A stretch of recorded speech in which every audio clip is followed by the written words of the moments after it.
Material extraction or fused deposition modeling uses a spool or filament which is fed to an extraction head with a heated nozzle. The extraction head heats, softens, and lays down the heated material at set location where it tools to create a layer of material. The build platform then moves down ready for the next layer. The process is cost-effective and has short lead times but also has a low dimensional accuracy and often required post-processing to create a smooth finish. This process also tends to create anisotropic parts, meaning that they are weaker in one direction and therefore unsuitable for critical applications. Material jetting Material jetting works in a similar manner to inkjet printing, except rather than laying down ink on a page, this process deposits layers of liquid material from one or more print heads. The layers are then cured before the process begins again for the next layer.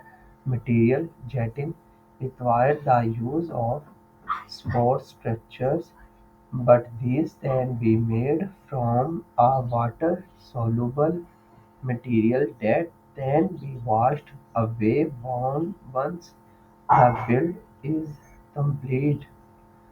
A Veresis process. Material jetting is one of the most expensive 3D printing methods, and the parts tend to be brittle and will degrade over time.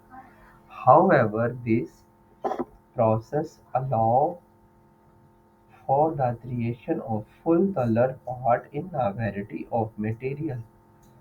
Powder bed fusion Powder bed fusion is a process in which thermal energy, such as laser or electron beam, selectively fuses areas of a powder bed to form layer, and layers are built upon each other to create a part.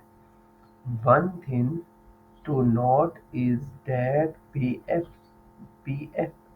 PBF covers both sintering and melting process.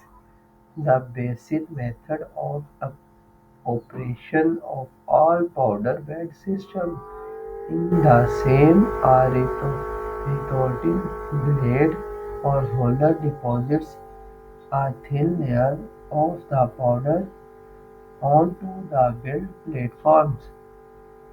The powder bed surface is then stand with a heat source which selectively heats the particles to bind them together.